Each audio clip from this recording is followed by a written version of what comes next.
Bien, vamos a recapitular primero y presentarte, Juan Pablo, si te parece, para los invitados.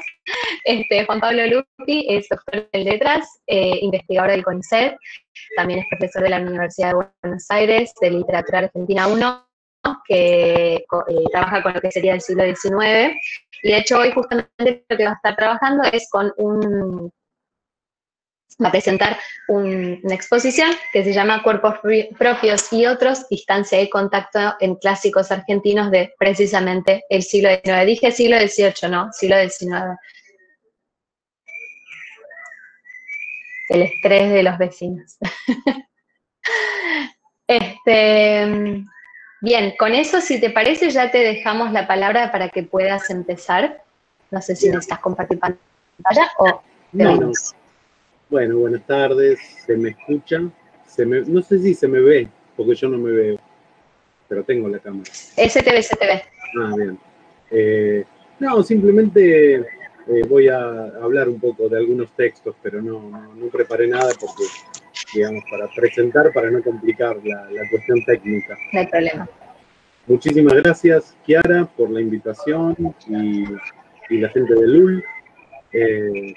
Un placer siempre hablar de clásicos argentinos del siglo XIX, que justamente por ser clásicos nos siguen diciendo cosas, y sobre todo este año. Perdón, Juan Pablo, ¿querés repetir? Porque se trabó. Se traba. A ver, bueno. No, decía que hablar de cuerpos es más que adecuado, un poco lo que me dan estos textos a los que me voy a referir.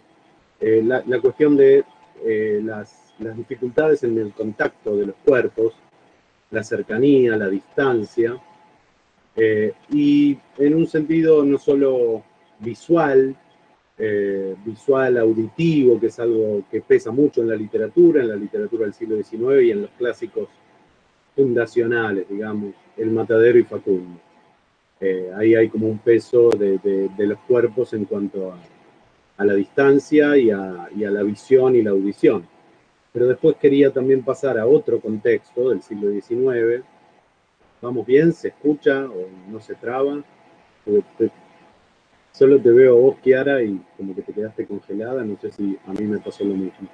Se te escucha. No, se escucha. Perfecto, gracias.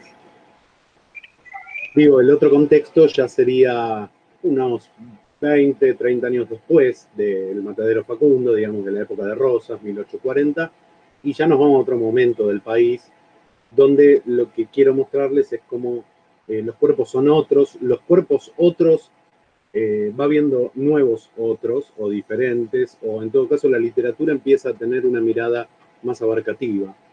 Y aparecen los indios en ese contexto en la década del 70, justamente, que es la década en que se resuelve la conquista de esos cuerpos ajenos a la patria.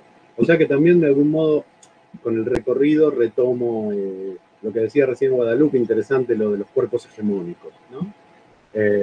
Los cuerpos hegemónicos que aparecen representados con esto del cuerpo propio, digamos, justamente en el Matadero de Echeverría, en la voz narradora, digamos, el cuerpo propio ahí, que sería el hegemónico, es esa voz que arma ese relato híbrido que empieza siendo como un cuadro de costumbres, mostrando cómo estaba la situación de Buenos Aires hacia 1840 bajo el gobierno de Rosas, ¿no? Entonces ya ahí empieza a haber un uso biopolítico, digamos, de los cuerpos, ¿no? Los cuerpos y la corporalidad vinculada con lo animal, justamente en el espacio del matadero, en el espacio donde se matan las vacas para convertir en carne. Sobre todo hay digamos, una protesta o una denuncia política, pero que ya nos permite leer lo que va a ser, digamos, después de las guerras mundiales y más en nuestra contemporaneidad, el abuso del biopoder, digamos, del control de los cuerpos por el Estado, ¿no? Que también fue un tema que circuló entre los debates, digamos, de estas democracias liberales en las que ocurre y se tramita esta pandemia. Y los cuerpos en el matadero, digamos, no es nada original lo mío. Hay que citar a Piglia, Ricardo Piglia, inevitablemente. que es el que plantea justamente la relación con el Facundo. Dice ahí, digamos, la literatura argentina empieza ahí, empieza con la misma escena contada de dos modos, como dos versiones que tienen que ver con los cuerpos, que sería la escena básica, dice Piglia, una escena de violencia, contada dos veces. La de Sarmiento, que es la primera página del Facundo, que Piglia dice es la versión triunfal, porque el cuerpo logra salirse del espacio de la violencia política, del terror justamente del rosismo. Y se sale golpeado, ¿no? La primera página del Facundo, memorable, tiene como varios inicios el Facundo, pero uno de esos inicios es la anécdota que Sarmiento pone con la frase en francés, on ne peut pas les idées, y entonces cuenta la anécdota de que él, justamente con su cuerpo, exiliándose, cruzando la cordillera rumbo a Chile, en 1840, lo grabó, bueno, lo cuenta él, les leo cómo lo cuenta él, son 4 renglones. Voy a leer un poco, si me pongo pesado con las citas, párenme. Dice, a fines del año 1840 salía yo de mi patria, desterrado por lástima, estropeado, lleno de cardenales, como lo que hoy decimos la frutilla, ¿no? Como los moretones sanguinolentos, lleno de cardenales, puntazos y golpes recibidos el día anterior en una de esas bacanales sangrientas de soldadesca y mazorqueros. Al pasar por los baños de Sonda, bajo las armas de la patria que en días más alegres había pintado en una sala, escribí con carbón estas palabras y es la frase en francés traducida como las ideas no se matan. La anécdota culmina con, digamos, deja como en ridículo a lo que él considera la barbarie en el poder. El gobierno, se refiere al gobierno de San Juan de Benavides, aliado de Rosas, manda una comisión a descifrar el jeroglífico, dice, porque no entienden el francés. Y el que va a decir lo que significa es el propio Sarmiento. Y de eso se trata justamente el Facundo, ¿no? de expandir esa protesta. Y Piglia dice, en cambio la versión de Echeverría sería una versión paranoica. El matadero de Echeverría termina con el personaje, digamos, víctima de la barbarie, con el personaje civilizado, con ese cuerpo hegemónico del unitario, que monta en silla inglesa, que tiene barba en U, que viste, digamos, a la moda europea, o sea, sería un cuerpo hegemónico, pero que se equivoca, digamos, no cumple el distanciamiento social ni el aislamiento para nada, y en medio despistado se mete con su caballo en ese espacio enfermo, sucio, manchado de sangre, según el narrador de Echeverría, porque lo quiere emparentar con el rosismo, ¿no? Con el objeto de su denuncia, el mismo que denuncia Sarmiento.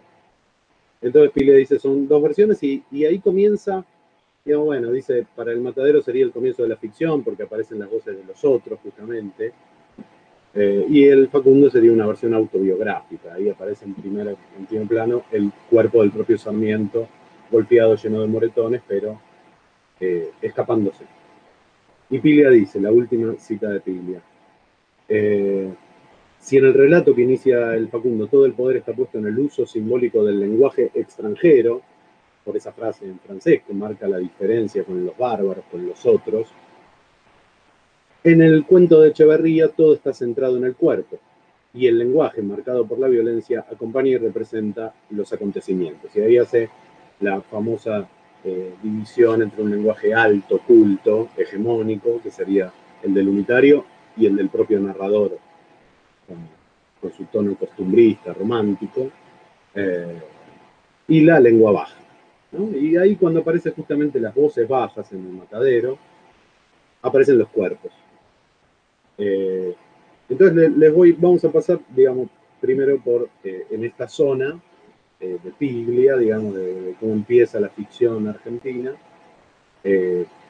Les quería como compartir o detenernos en 2 o 3 instancias de ambos relatos y de estos cuerpos bajo el terror rosista, según lo percibían estos escritores.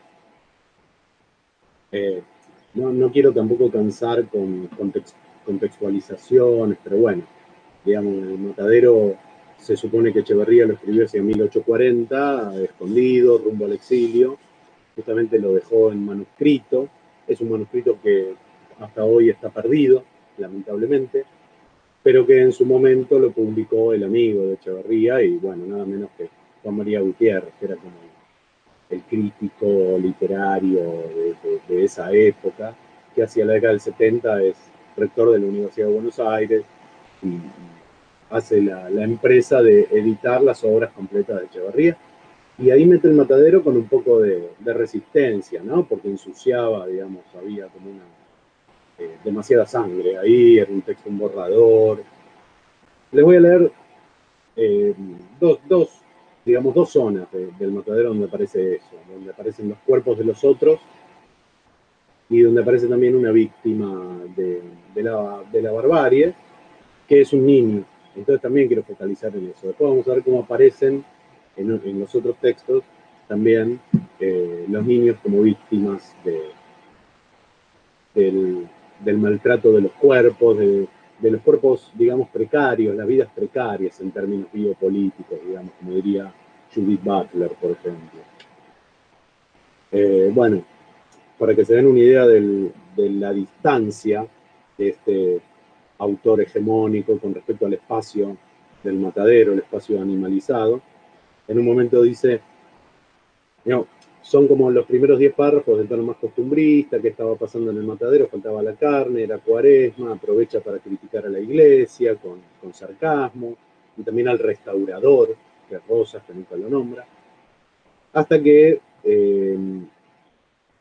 justamente gracias al beneplácito del restaurador, se permite que ingrese una tropa de 50 novillos, entran los animales al matadero, comienza la faena, el desuello, y ahí en un momento el narrador para y dice, el espectáculo que ofrecía entonces era animado y pintoresco, aunque reunía todo lo horriblemente feo, inmundo y deforme de una pequeña clase proletaria peculiar del Río de la Plata. De a poco se anima el narrador, acerca un poco la mirada a ese espacio horrible y empieza a escuchar voces, ¿no? Y ahí se pone más interesante y eso es lo que dice Piglia, que sería como la irrupción de la ficción en la literatura argentina, porque por primera vez hablan los otros. Y de lo que hablan tiene que ver con los cuerpos, ¿no? Y con las manchas y con la mugre. Justamente, como en medio de la faena, aparecen los vecinos, digamos, de la zona, las mujeres sobre todo, y los niños, pidiendo los restos de la carne que están desollando. Y no solo pidiéndolos, ¿no? Por ejemplo, entre la chusma, que ojeaba y aguardaba la presa de achura que salía de cuando en cuando, de ahí salía de cuando en cuando una mugrienta mano a dar un tarazón con el cuchillo al cebo o a los cuartos de la res, lo que originaba gritos y explosión de cólera del carnicero. Ahí se mete el cebo en las tetas la tía, gritaba uno. Entonces ahí aparecen las voces, y son las voces bajas con ese tono guarango justamente sobre el cuerpo y el cuerpo de la mujer llevándose el cebo. Che, negra bruja, salí de aquí antes que te pegue un tajo, exclamaba el carnicero. ¿Qué le hago, Nio Juan? No sea malo, yo no quiero sino la panza y las tripas. Ese es como el primer intercambio de voces rioplatenses, de voces bajas de la zona. El Matadero al que se refiere Echeverría, el Matadero de la Convalecencia, estaba en lo que hoy es la Plaza España, ahí en la zona de Caseros, de Parque Patricios, Barracas, en la avenida Caseros. O sea, bastante cerca, era como un lugar bien fronterizo, estaba a pocos minutos de cabalgata del centro, del casco de Buenos Aires. Y en esa zona fronteriza pasaban estas cosas. Y el siguiente intercambio de voces bajas también tiene que ver con lo animal, ya de otra manera, ¿no? Y tiene que ver con definir una disputa, una discusión de estas voces guarangas para definir si un toro, digamos, un animal, uno de los 49 novillos que habían quedado en la playa del Matadero, porque uno fue de regalo al restaurador, de esos 49 hay uno que está muy feroz, y parece que es un toro, no es un novillo, ¿no? Entonces empiezan a discutir y para eso examinan los testículos de la bestia y aprovechan para tirarse guarangadas, para, digamos, el narrador aprovecha para mostrar la bajeza en el lenguaje de esta gente que trabaja en el matadero, pero que la narración no los narra como trabajadores, los narra como achuradores, digamos, como gente de cuchillo, bestias animalizadas. Por ejemplo, dice, y de pena el toro, al diablo los torunos de azul, malaya el tropero que nos da gato por liebre, o sea, toro por novillo. Si es novillo, no está viendo que es toro viejo, como toro le ha de quedar, muéstrame los cojones si le parece, carajo. Esos cojones y ese carajo aparecen con 3 signos suspensivos, ¿no? Puntos suspensivos, como si Echeverría no se hubiera animado a escribir la mala palabra, o como si Gutiérrez no se hubiera animado a ponerla por impreso. Es emperrado y arisco como un unitario, dice uno, y al oír esta mágica palabra, todos exclamaron, mueran los salvajes unitarios. O sea, el animal ahí está puesto para desencadenar la barbarie, digamos, el pez por la boca muere, ¿no? Ellos mismos muestran al hablar lo bárbaros que son. Y el toro se escapa, el toro corta el lazo y se escapa, efectivamente era un toro, y en efecto, dice, el animal, acosado por los gritos y por picanas agudas que les poliaban la cola, siguiendo flojo el lazo, arremetió bufando a la puerta. Diole el tirón el enlazador, sentando su caballo, desprendió el lazo del asta, crujió por el aire un áspero zumbido y al mismo tiempo se vio rodar desde lo alto de una horqueta del corral, como si un golpe de hacha la hubiese dividido a cercén, una cabeza de niño, cuyo tronco permaneció inmóvil sobre su caballo de palo, lanzando por cada arteria un largo chorro de sangre. Se cortó el lazo, gritaron unos, allá va el toro.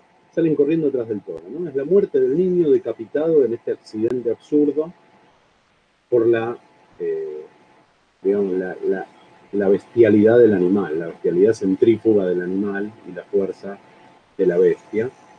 Y ese niño, bueno, la biopolítica diría, era un cuerpo precario, era un cuerpo desechable, estaba ahí, pertenecía a ese mundo y una muerte así podía tocarlo. En la fuga del toro, que pronto es atrapado y pronto también se olvidan del niño, cuyo cadáver ya estaba en el cementerio, dice, engancha como por una simetría inversa con la aparición del unitario, ¿no? El toro sale corriendo y cuando logran atraparlo, aparece entrando en el matadero el unitario. Simplemente, bueno, lo voy a dejar acá, digamos, ustedes pueden recordar el final también sangriento y salvaje de cómo justamente el matadero animaliza al sujeto hegemónico, digamos, y va a alterar su propio cuerpo. Pero simplemente lo que agrego es, el unitario es tratado como un toro, ¿no? Y esto que digo, digamos, que no están vistos como trabajadores, los matarifes, acá justamente directamente se los nombra como dogos. Entonces vamos viendo como un desfile de animales. Ahora vamos a ver cómo aparecen los perros en otro texto vinculado con los indios. Pero acá el narrador dice, se refiere a las miradas de aquel grupo de dogos del matadero, cómo lo miran al unitario y cómo lo van a bajar del caballo, a tirar al suelo. Uno de ellos dando un salto le salió al encuentro y con fornido brazo, haciéndolo de la corbata, como una parte de la indumentaria europea, lo tendió en el suelo, tirando al mismo tiempo la daga de la cintura y llevándola a su garganta. O sea que el humano que viene de afuera de ese cuerpo va a ser animalizado literalmente, va a ser tratado como un toro, como estos bárbaros acostumbran a tratar a los animales. En la misma línea, Sarmiento hace otra cosa, y acá sí tenemos terror, acá sí, digamos, da para mucho el Facundo, me voy a referir simplemente a dos o tres fragmentos. Imposible menos tratándose del Facundo, que bueno, se publicó en 1845 en Chile como folletín, lo fue publicando por entregas,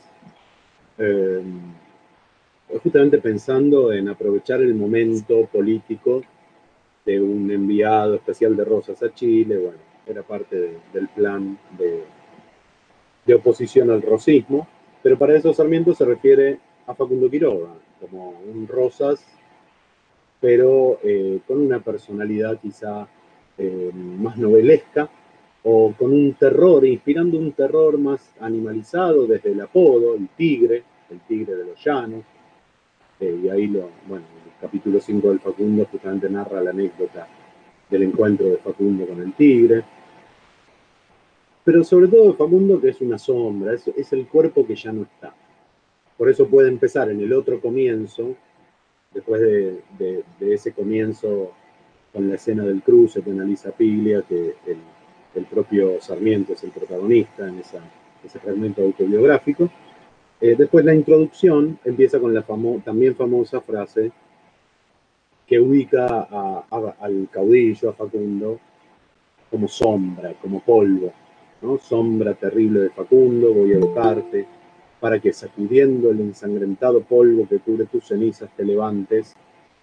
Bueno, a explicarnos el enigma de la polarización, el enigma de la grieta, digamos, ¿no? La sociedad argentina dividida por la Federación de Rosas. El cuerpo de Facundo Quiroga,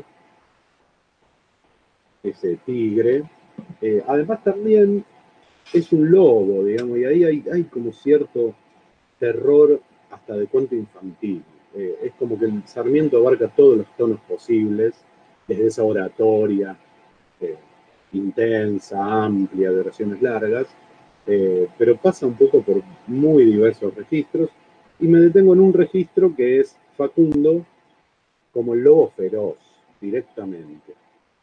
Esto ocurre en el capítulo 12, que es en Tucumán, cuando viene narrando digamos, las atrocidades que hace Quiroga durante las guerras civiles hacia 1825-30. En el 35 muere, lo matan justamente, y sobre eso es la última escena que les quiero compartir. Pero digamos, en el capítulo 12, Facundo está en Tucumán, digamos, tomó Tucumán, y Tucumán es el jardín de la República, el Edén, las mujeres son bellas en Tucumán. Sarmiento no, digamos, no se ahorra lo que va a ser como esa estigmatización de los cuerpos, de la belleza o de la fealdad de los cuerpos según el medio. Facundo se presenta un día en una casa, dice, casi como si empezara un cuentito. Es un fragmento de 10 renglones metido en un párrafo largo. Se presenta en esta casa y pregunta por la señora a un grupo de chiquillos que juegan a las nueces, ¿no? Acá aparecen los niños otra vez.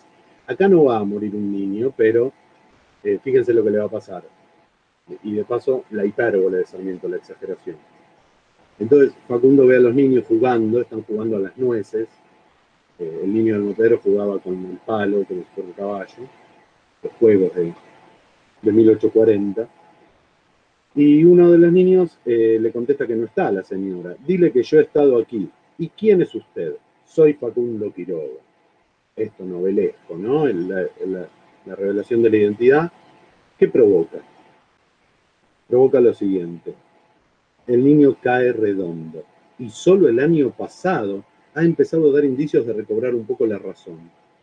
O sea, saber que era Facundo Quiroga, enfrentarse a ese cuerpo en presencia, dejó al niño loco, digamos, demente.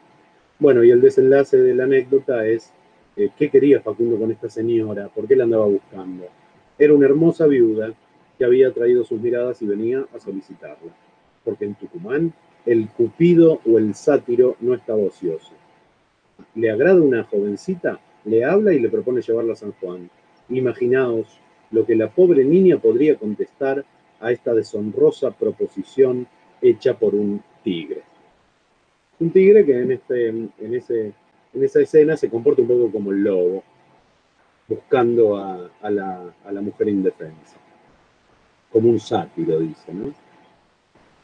Y finalmente, bueno, la muerte de Quiroga, ¿no? Cómo ese cuerpo se va a empezar a convertir en polvo, con una muerte muy violenta. Es un episodio central, mayor de la cultura argentina. Borges le dedicó un poema, por ejemplo. Lo rodean cuando está en la galera, volviendo de la misión que le había encomendado Rosas, en Barranca Yaco, en Córdoba. Lo rodean los pistoleros de Santos Pérez, el asesino encomendado para la tarea. Quiroga asoma la cabeza por la ventanilla para preguntar qué significa esto. Pero bueno, ya desde la primera página sabemos que solo Sarmiento puede responder qué significa esto, ¿no? Justamente el que explica es Sarmiento. Entonces, ¿qué significa esto? Y recibe por toda contestación un balazo en un ojo que le deja muerto. Pero eso no termina ahí, digamos. Acá la violencia y el terror justamente tiene un agregado que ahora, después quiero pasar a verlo, ahora inmediatamente, en el Martín Fierro, que es con el que quiero terminar. Y que justamente nos retrotrae al niño decapitado por el lazo en el matadero. Había un chico que era el postillón, digamos, era el encargado ahí de la posta, de atender a los animales, justamente a los caballos, un chico que trabajaba con caballos. Y Quiroga pregunta, ¿qué muchacho es este? Que era el único que había quedado vivo, ¿no? Y acá ya, como en una escena de Tarantino, este es un sobrino mío, contesta el sargento de la partida. Yo respondo de él con mi vida. Santos Pérez se acerca al sargento, le atraviesa el corazón de un balazo y enseguida, desmontándose, toma de un brazo al niño, lo tiende en el suelo y lo degüella, a pesar de sus gemidos de niño que se ve amenazado de un peligro.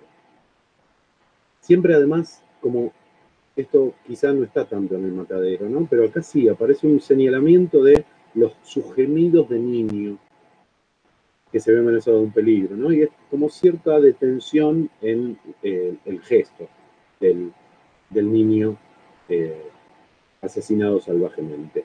Ese gesto también lo vamos a ver en el Martín Fierro.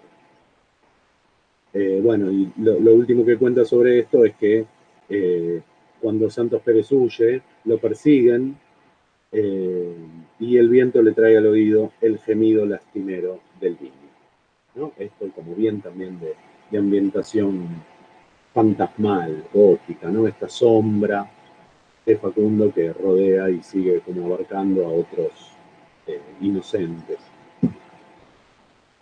Bueno, si saltamos a la década del 70, como les decía al principio, y con esto termino, digamos, quiero leerles, no sé cómo venimos de tiempo, si me puedo tomar, díganme así.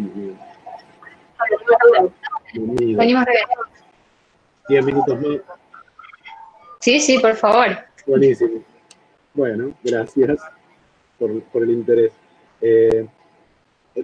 Antes de pasar al Martín Fierro, que se publica, digamos, el Martín Fierro son 2 poemas, el primero se publica en 1872, justamente cuando el presidente de la nación es Sarmiento.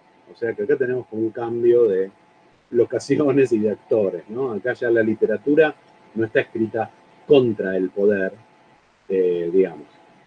No es un exiliado como Sarmiento o Echeverría que escribe contra un poder considerado bárbaro, sino que aquellos que peleaban por la civilización, por una organización republicana del país, que no estuviera dirigido por estos caudillos, sátiros, tigres, animales, ahora justamente está en el poder, está en la presidencia, y frente a la Casa de Gobierno en Buenos Aires, en 1872, José Hernández, metido en un hotel, en el hotel argentino, porque digamos, había sido perseguido por participar en la montonera de López Jordán, en Entre Ríos, digamos, había podido volver a Buenos Aires, pero sin participar en el periodismo ni en la política, ¿no?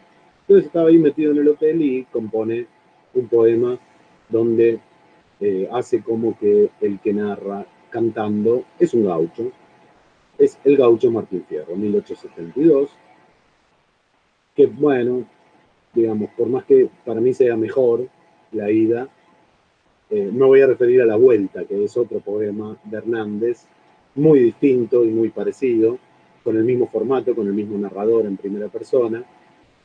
La Vuelta de Martín Fierro, 1879, donde ya el poder cambió, no es Sarmiento y Hernández ya no está clandestino o prohibido, digamos, por el gobierno, sino que ya se pone más al servicio del plan de paz y administración de Roca, justamente de una paz que tenía que ver con los indios, ¿no? Con hacer algo con esos cuerpos que atravesaban las fronteras impunemente.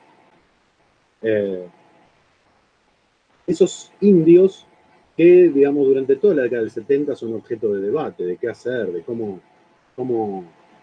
seguir, digamos, el proceso de organización, de fundación de una nación, cuando esos cuerpos están ahí con una movilidad ilegal, los malones, ¿no? Como invadiendo, son cuerpos eh, que no respetan las fronteras. Entonces, un episodio anterior al que les voy a contar para terminar del niño en el Martín Fierro, es una excursión que hace a los indios ranqueles en la provincia de Córdoba, Lucio Mansilla, en 1870.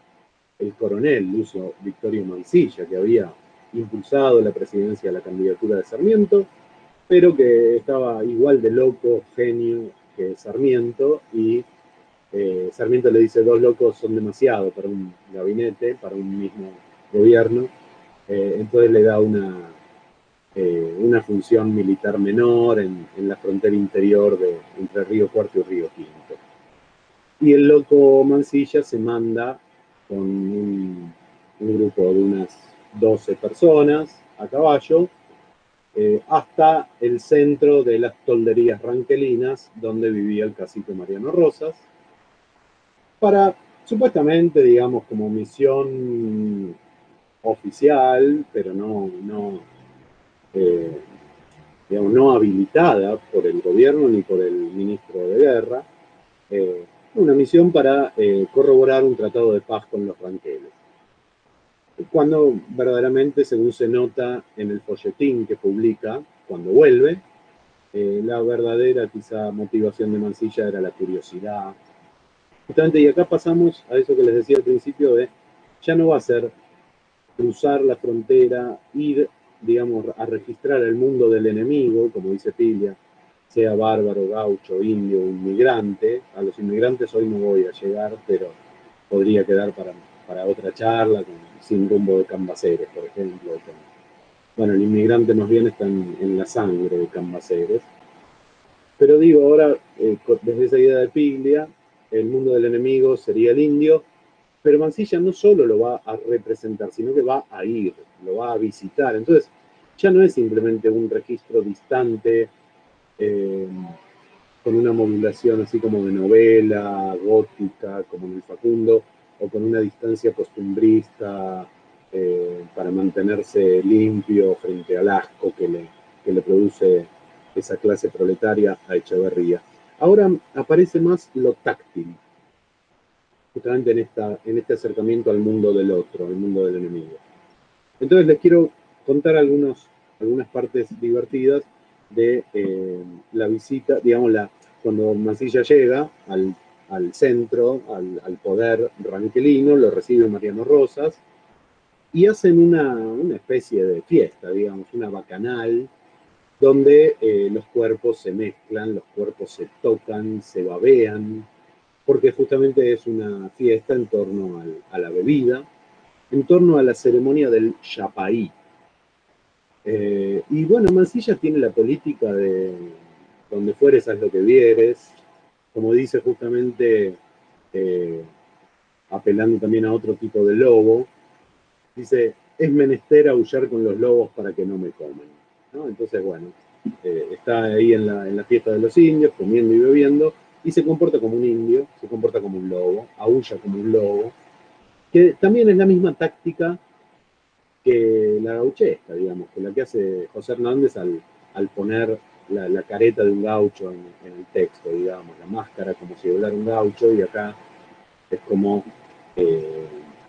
hacerme el lobo cuando estoy entre los lobos, digamos, hablar como indio con los indios, hacer lo que hacen. Y además, encima Mansilla, que digamos, esto no nos va a dar terror, Mansilla tiene otro tono, es un tono chacotero, es un tono más de divertido, curioso. de una curiosidad múltiple que tiene que ver con el lenguaje, con la antropología, la etnología, la geografía, la historia y la política también, inevitablemente, pero entonces él dice, yo no tardé en tomar confianza, estaba como en mi casa, mejor que en ella, sin tener que dar ejemplo a mis hijos, ¿no? O sea, la pasa bien entre los indios Mansilla, quiere pasarla bien. Dice, comía como un bárbaro, decía cuánto disparate se me venía a la punta de la lengua y hacía reír a los indios. Bueno, pero la cosa se va a poner un poco más espesa con esto del brindis del yapaí, porque el brindis, bueno, lo explica, ¿no? Lo explica ahí, se inicia digamos, con un brindis que se dice yapaí y se chocan los cuernos donde beben. Entonces primero bebe un indio y después del mismo cuerno bebe otro también diciendo yapaí. Y siempre, digamos, cuando a uno le ofrecen yapaí, tiene que aceptar. Sobre todo si es un cristiano ahí de paso por los toldos. Dice, encima se bebe fondo blanco, ¿no? Mansilla lo dice con un término francés. Bebe primero el que invitó hasta poder hacer lo que los franceses llaman goutte longue, el fondo blanco. Es decir, hasta que no queda una gota. Y llena después el vaso o el cuernito y se lo pasa al contrario. Y este se lo echa al coleto diciendo yapay. El problema acá va a ser Epumer. Epumer es un indio muy otro, digamos, pero Mansilla no lo narra como un otro, digamos, no es como el Matarife de Echeverría o como La Sombra o el sátiro Facundo para Sarmiento. El Pumer dice, es el hermano de Mariano Rosas, era un indio importante, era un capitán, digamos, uno de los jefes de la tribu, es el indio más temido entre los ranqueles, por su demencia cuando está beodo. O sea, era peligrosa la situación y sin embargo Mansilla continúa con su táctica adaptativa, como la llamó Julio Schwartzman, y encima dice, Epumer no había simpatizado conmigo. A medida que se iba caldeando, sus pullas iban siendo más directas y agudas. Y bueno, siguen brindando, la cosa se va poniendo más confusa. Dice, esta táctica adaptativa hace que Mansilla, todo lo contrario de la posición narrativa de Echeverría, que mira el matadero a vuelo de pájaro, ¿no? Como que no se mete. El que se metió fue el unitario y la pasó mal. Pero acá Mansilla sí se mete y dice, yo me dejaba manosear, ¿ven? Acá está como el paso, lo que les decía, del paso de lo visual, auditivo, como más para una narración más limpia, más higiénica. Y acá aparece lo táctil, directamente, los cuerpos mezclados. Yo me dejaba manosear y besar y acariciar en la forma que querían. Bueno, la situación se pone peligrosa, hay una interrupción muy folletinesca. Dice, bueno, Pumer comenzó a ponerse como un ascua terrible. La orgía siguió, era una bacanal en regla. Mariano ahí dice que le ofrece irse y Mansilla dice, no, me quedo. Soy fuerte, contaba conmigo. Chapaí, me dijo Pumer, ofreciéndome un cuerno lleno de aguardiente. Chapaí, contesté, horripilado. ¿No? Ahí aparece el asco. En el pico de esta rivalidad agresiva del indio, el relato hace una pausa buenísima. Van a venir 4 capítulos y piensen que estas eran 4 semanas de entrega en el periódico La Tribuna, en el folletín, donde se pasa a hablar de otra cosa, porque en ese momento, cuando el Pumer se pone más peligroso, dice, no tenga cuidado, aquí estoy yo. Me di vuelta sorprendido. ¿Y quién eres tú? Un cristiano, Miguelito. Bueno, aparece un gaucho acá, aparece un gaucho metido entre los indios que le ofrece ayuda a Mansilla, y ahí entonces se corta la entrega del folletín, se corta el capítulo 26, y durante 4 capítulos va a contar la vida de Miguelito. Y bueno, simplemente como para no dejarlos con tanta intriga sobre el final, el desenlace, unas 30 páginas después, 4 capítulos después, se resuelve, digamos, está el desenlace del Yapaí. Los indios se ponen peores, hay todo un renglón que aparece escrito como 17 veces la sílaba va, B larga A, con signo de exclamación doble. Va. Resonaba, ahogándose los últimos ecos en la garganta de aquellos sapos gritones. Acá también tenemos sapos, ¿no? Ya vimos tigres, toros, bueno, vacas, toro, novillo, caballos, togos, lobos, potros.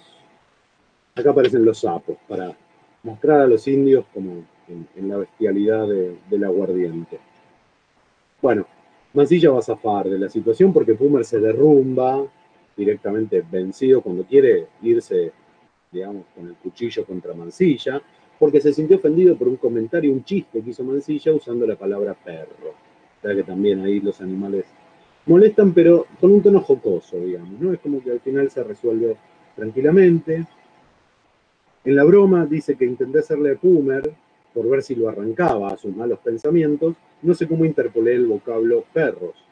Para los indios como para los árabes no había habido insulto mayor que llamarle perro. Y bueno, termina como en una situación tensa pero graciosa, donde finalmente el contacto con el indio, digamos, da esta maravillosa novela para la lectura del siglo XXI, pero no logra el acercamiento político que supuestamente había ido a lograr, ¿no? El tratado de amistad, de paz con los indios, que pocos meses después van a ser barridos en una eh, en otra misión militar, ¿no? Y bueno, 9 años después, en el 79, directamente va a ser la solución final, ¿no? La conquista del desierto de Roca. Y ahí, para terminar, celebrando la conquista del desierto de Roca y ya no, digamos, criticando al gobierno de Sarmiento que mandaba a los gauchos a la frontera a pelear con el indio y los trataba mal y los perseguía, como de eso se trataba la ida. En la vuelta, Martín Fierro justamente se va a ver alterado en su cuerpo, se va a quedar solo, sin su compañero con el que se había animado a refalarse, a exiliarse a los indios al final de la ida, por una epidemia, justamente, ¿no? Es la epidemia de viruela que habían llevado los blancos, pero que los blancos acusaban a los indios y desde esa perspectiva condenatoria en 1879, para dejar en claro que los indios no pueden ser parte de la nación, que son unos bárbaros, que no hay posibilidad de corregir a esos animales. Entonces el gaucho eh, justamente va a empezar a volver, digamos, ya no va a querer vivir con los indios. Y este es el canto 6 de la vuelta, donde también va a morir un niño. Eh, Primero cuenta, para condenar a los indios, justamente las barbaridades que hacen en el cuerpo de la víctima de viruela, ¿no? Les hacen 1000 herejías, dice, ¿no? Ya tiene, en la vuelta está esta posición más cristiana de Fierro, ¿no? Ya no hay posibilidad de conciliación con el indio. Inclusive digo en los términos que usa, ¿no? Les hacen 1000 herejías, que el presenciarlas da horror. Entonces, en esta sextina, anticipa lo que va a pasar unas 4 sextinas después. La sextina es la estrofa de 6 versos en la que está escrito prácticamente la totalidad de la ida y la vuelta. Entonces nos mete como en esta zona de horror indio, ¿no? Para condenar al indio. Se detalla lo que los indios usan como medicina bárbara para los afectados por la viruela. Por ejemplo, untándolo todo en grasa, lo ponen a hervir al sol. Y puesto allí boca arriba, alrededor le hacen fuego. Una china viene luego y al oído le da de gritos. Hay algunos tan malditos que sanan con este fuego. Bueno, entonces quizá era un buen remedio. Algunos sanan. A otros les cuecen la boca, lo estrujan, labios le queman y dientes con un huevo bien caliente de alguna gallina bruja, otro animal, para las medicinas indias. Hay otro animal en la sextina siguiente que es la liebre, ¿no? Porque cuando el indio conoce el peligro, dispara como la liebre. Le da delirios la fiebre y ya le caen con la lanza, ¿no? Lo lancean, otra solución para el indio que se pone loco por la enfermedad y que no se cura o no acepta, digamos, aislarse, es matarlo, lancearlo, ¿no? Entonces, en ese caso dispara como la liebre. Esas fiebres son terribles y aunque de esto no discuto, ni de saber me reputo, será, decíamos nosotros, de tanta carne de potro como comen estos grupos. Bueno, en realidad no era por eso, pero Fierro, en esta sextina no muy feliz, ve como, diagnostica que la viruela fue causada por comer carne de caballo. Inmediatamente vienen las dos sextinas con las que quiero terminar. Es otra muerte de un niño y también aparece relacionada con otros animales. Los indios no encuentran explicación para la peste, aunque en esto no estaban quizá tan desacertados. La peste la habían traído los blancos. Pero bueno, se la agarran con un chiquito, un nene cautivo, de ojos celestes, que habrá venido quizá de algún país nórdico, y una china vieja, por esto de las curanderías, da la orden y sucede lo siguiente. Son dos sextinas, casi como un micro relato, incluso empieza como había una vez también, como habíamos visto en el micro relato del Facundo con la mujer. Dice, había un gringuito cautivo que siempre hablaba del barco y lo ahogaron en un charco por causante de la peste. Tenía los ojos celestes como potrillitos arcos. Que le dieran esa muerte, dispuso una china vieja, y aunque se aflige y se queja, es inútil que resista. Ponía el infeliz la vista como la pone la oveja. O sea que terminamos como con otra víctima, otra muerte infantil, con el símbolo, digamos, animal de la inocencia del cordero, ¿no? Poniendo los ojos como la oveja cuando la degüellan. Pero bueno, son otras valoraciones del degüello muy distintas de las que les traje al principio con el matadero de Echeverría. Simplemente para terminar, ya que nombré a Judith Butler, y bueno, ya que fue un poco un recorrido por algunos cuerpos entre lo propio y lo ajeno, digamos, ¿no? De cómo algunos narradores y autores posicionados como cuerpos hegemónicos hicieron movimientos de mayor acercamiento o rechazo sobre el mundo del enemigo, de lo que consideraban a los otros, ¿no? Bárbaros, gauchos, matarifes, federales o indios, según los contextos. Y lo que dice Judith Butler es justamente sobre el cuerpo. El cuerpo nunca es, digamos, sería como lo más propio que tenemos, pero a la vez es impropio el cuerpo. Dice, el cuerpo tiene una dimensión invariablemente pública. Constituido en la esfera pública como un fenómeno social, mi cuerpo es y no es mío. El cuerpo supone mortalidad, vulnerabilidad. La piel y la carne nos exponen a la mirada de los otros, pero también al contacto y a la violencia. Y también son cuerpos los que nos ponen en peligro de convertirnos en agentes e instrumentos de todo esto. Bueno, eso para terminar y dejar espacio para el intercambio. Muchas gracias por la atención. Muchas gracias a vos, por favor, súper interesante. Bien, la idea ahora es tener un momento como para poder habilitar el espacio de preguntas. No sé si quieren empezar alguien.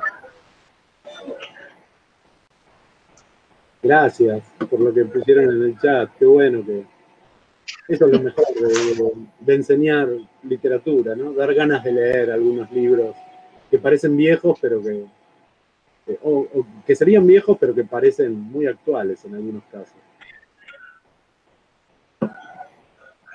Totalmente.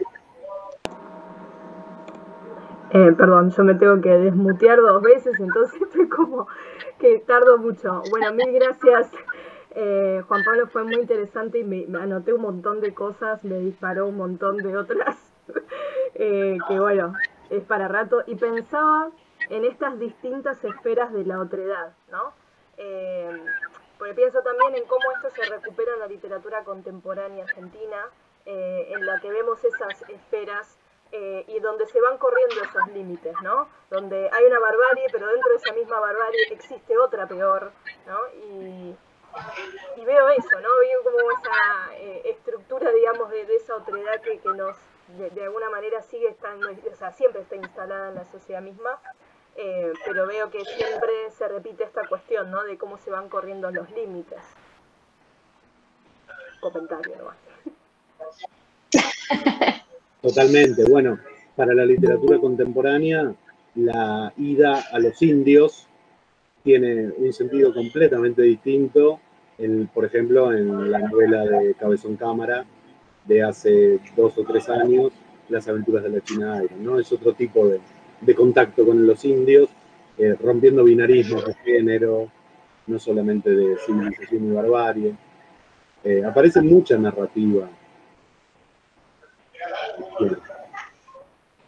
Totalmente. A mí me venía a la cabeza, por ejemplo, como algo contemporáneo, El chico sucio, de Mariana Enríquez, me vino como con el tema de las asesinatos de niños, me vino ese texto de manera inmediata.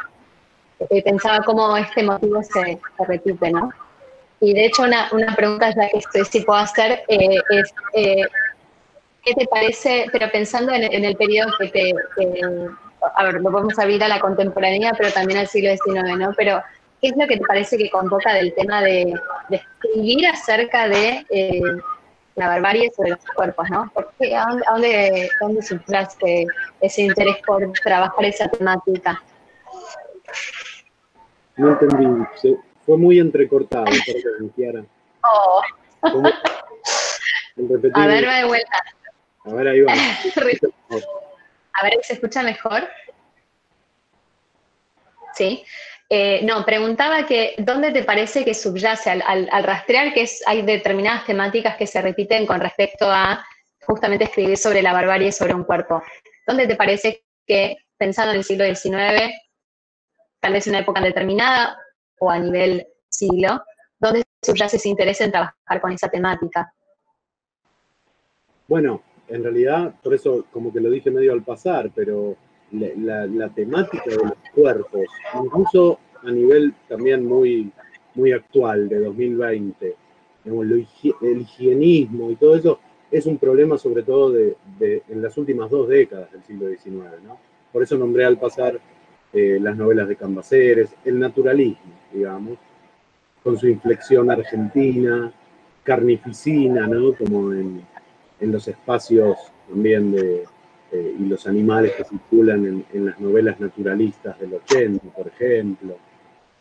Toda esa zona también es muy interesante. Y bueno, además también en el 70 ocurre, digamos, es una época de epidemia, pues es la epidemia de fiebre amarilla, ¿no?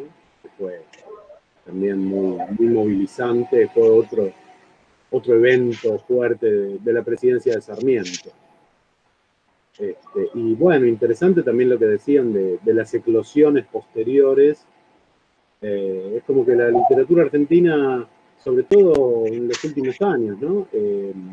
Va volviendo al siglo XIX, ¿no? Parece como que eso que quedó en el archivo fundacional quizás fuera más cercano a nosotros que durante el siglo XX, digamos. Parece ahora bien contemporáneo nuestro. Y bueno, por eso traté de pensar esto en términos de distancia, contacto, acercamiento, alejamiento. Aparece en mucha literatura, sí. Tal cual. Sí, pienso... perdón. No, dale. Pensaba en esto último que decías, en esta insistencia también que hay en la literatura contemporánea como hablabas de Mansilla, y digo, claro, la experiencia totalmente diferente de ir y justamente meterse en medio de todo eso, y si bien, bueno, quizás no tenemos que pasar un Mansilla, ¿no? En la literatura que vaya y que pueda transcribir de esa misma manera, pero sí pienso que hay como un contacto constante con la otredad, como esa necesidad también de que haya ese contacto con la experiencia directa en los personajes de la literatura más local y contemporánea. Y también al mismo tiempo pienso en esos escenarios que se vuelven, ¿no? Esta vuelta al siglo XIX yo la veo con esta nueva también literatura que trabaja justamente más el interior, ¿no? El trabajo de lo rural. Me parece como sumamente interesante cómo hay guiños constantes ahí. Totalmente, muy interesante eso. Hay otra novela reciente, digamos, contemporánea. Bueno, esto viene en la década del 80 del siglo XX, ya está ahí La Liebre de César Aira, ¿no? Y Emma la Cautiva, son como reescrituras muy en la zona de Mansilla también, como en esa zona de exploración antropológica, pero siempre con una dosis de la irreverencia y de la locura de las tramas de Aira. Pero contemporáneo también, digamos, más en el contexto de la crisis de 2001-2002, es la novela de Pedro Mairal, El año del desierto. Muy buena imaginación catastrófica, donde de algún modo la historia de la trama de la novela va avanzando hacia atrás y la protagonista se va acercando cada vez más a los indios. Y ahí aparece toda una cosa que también está en Cabezón Cámara, ¿no? Como de acercarse al otro, al indio también, con algo que no había aparecido en el archivo argentino, que es la voz del indio, ¿no? La voz del indio que no aparece tanto. Ya de por sí, bueno, la voz del gaucho costaba reconocerla en el canon, y esos gauchos matarifes que hablan en el texto de Echeverría están muy, digamos, bastante censuradas las voces, ¿no? Están como recortadas, decoradas por el buen gusto del narrador. Y las voces de los gauchos caudillos, como Facundo Quiroga, prácticamente no aparecen en el Facundo, digamos, ¿no? Hay una pregunta en el chat de Sebastián González, creo, que es interesante. Sí, la podemos leer. Dice, Sebas, bueno, gracias, fue genial. Dice, si se dice que la literatura argentina se inauguró con la violencia, podemos decir que se inauguró con una forma de terror. Dice, vemos que la violencia y la barbarie sigue tan presente como la violencia en la literatura argentina actual. Sí, es que quizá lo que se llamó barbarie desde Sarmiento, Echeverría, esa dicotomía que aparece con otras inflexiones en otros países latinoamericanos también, quizá esa zona dio lo más interesante para las narraciones de la nación. Quizá, bueno, el terror, sí, está la violencia, como dice Piglia, evidentemente sobre el lenguaje, sobre los cuerpos. Quizá el terror es una inflexión, el terror como género literario, ¿no? Pienso. Por eso me referí más al terror con el Facundo, porque son como distintos tonos para esa violencia.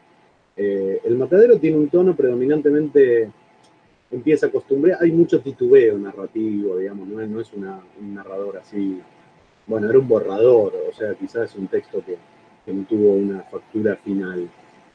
Quedó ahí, quedó en borrador y el narrador empieza como si fuera a escribir un cuadro costumbrista y de a poco se va convirtiendo en un drama.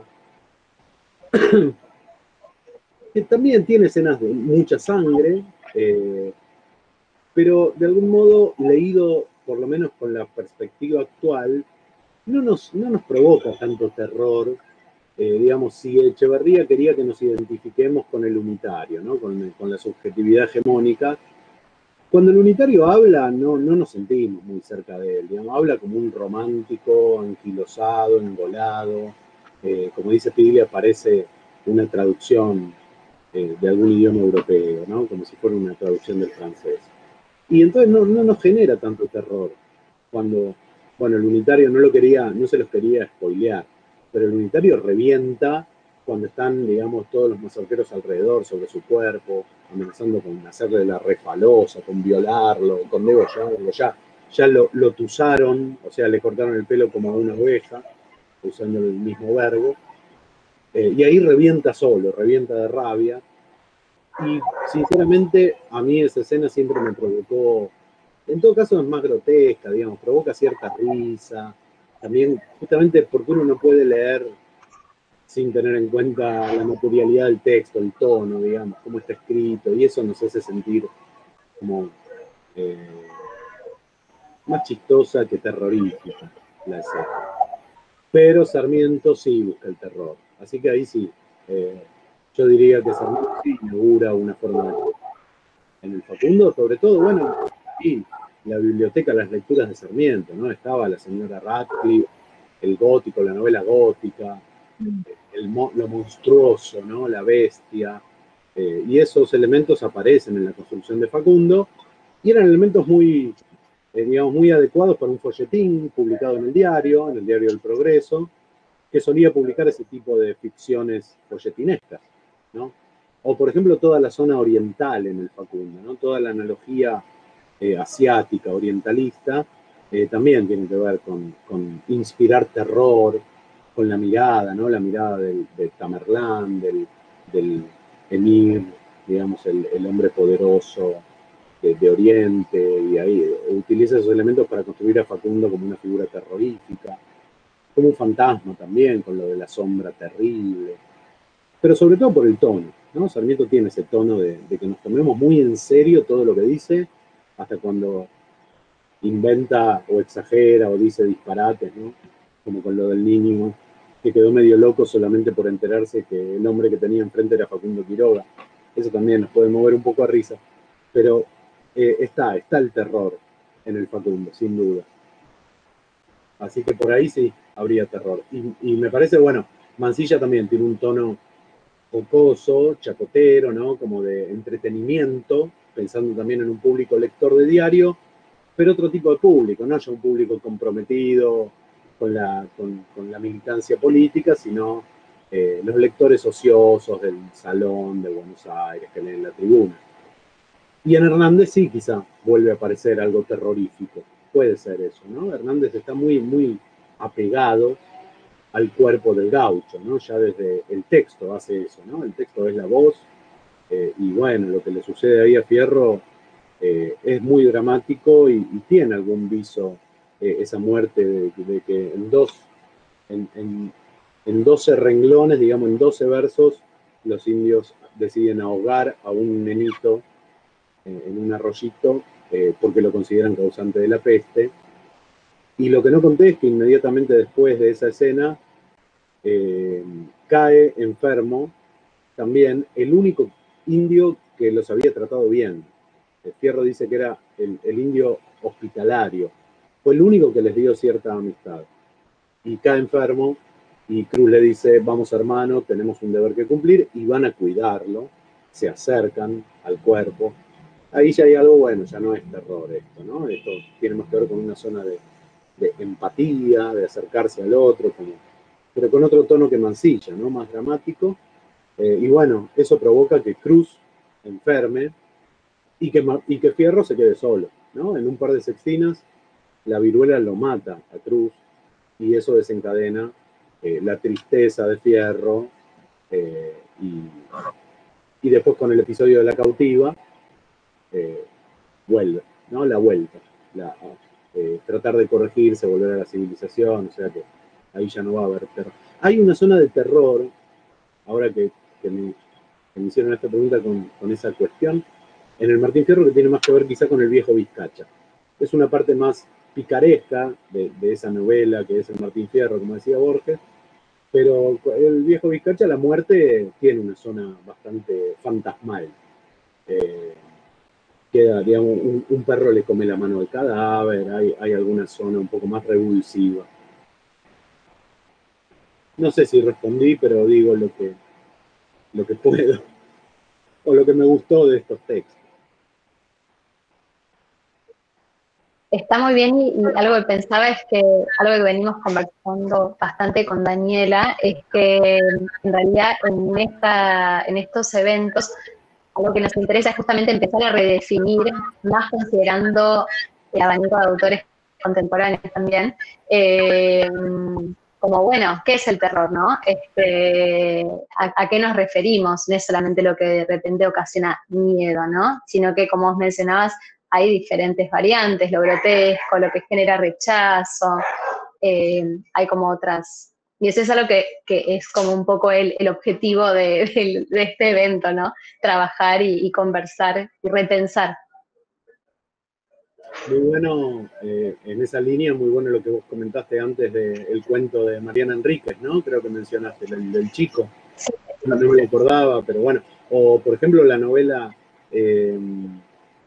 de la masacre de Kruger, La masacre de Kruger. de Luciano Lamberti, ¿no? No me salía, de Kruger.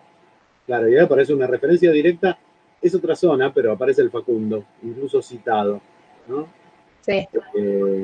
Y sí, toda una línea, bueno, Come Tierra de Dolores Reyes también, todo como un acercamiento a lo natural también, lo animal, lo natural, con unas intrigas vinculadas también con el terror, como en los cuentos de Enríquez, es un terror bien contemporáneo, actual, un terror vinculado con la miseria del capitalismo salvaje. O sea, es como que ahora lo animal se viste de traje y corbata. Es otro tipo de terror que circula en los cuentos actuales. Totalmente, totalmente. Y lo interesante creo que de haberte también escuchado es ver cómo eso se repite, de dónde viene, ¿no? Los orígenes, poder rastrear toda esa historia. Quería preguntarte lo del chico ahogado, ¿en qué parte del Martín Fierro estaba? Es el canto 6 de la vuelta. A ver si te puedo decir exactamente, porque el Martín Fierro tiene la ventaja de que al ser versos y las ediciones numeran los versos, si están bien numerados en la edición que uno consulte, lo encuentra perfectamente. Sí, es el canto 6 de la vuelta, verso 853. Ahí empieza, había un gringuito cautivo.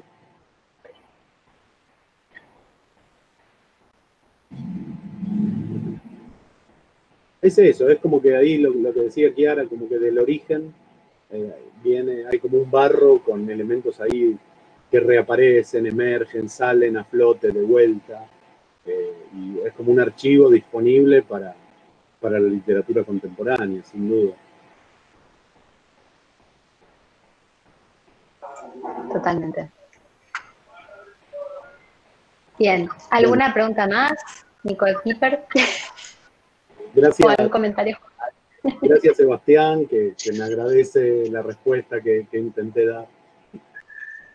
Gracias por la escucha. Y bueno, felicitaciones por el evento, que salga todo bien. Bueno, muchas gracias. No, nos Perdón. acoplamos. Bueno, gracias. Nos acoplamos. No, iba a comentarte que sí, me parece muy enriquecedor, como me sumo a las palabras de Chiari, de que tratamos de pensar el terror desde todas sus formas y sobre todo volver a esto me parece fundamental para entender hoy qué rasgos importantes hay de nuestra literatura, ¿no? Más fundacional justamente en lo que leemos hoy en día. Me parece que es súper enriquecedor. Así que mil gracias por la charla. Queda grabado, espero que salga bien, después te cuento. Y bueno, nada, agradecerte nuevamente por esta presencia y tu conocimiento que hoy nos compartes.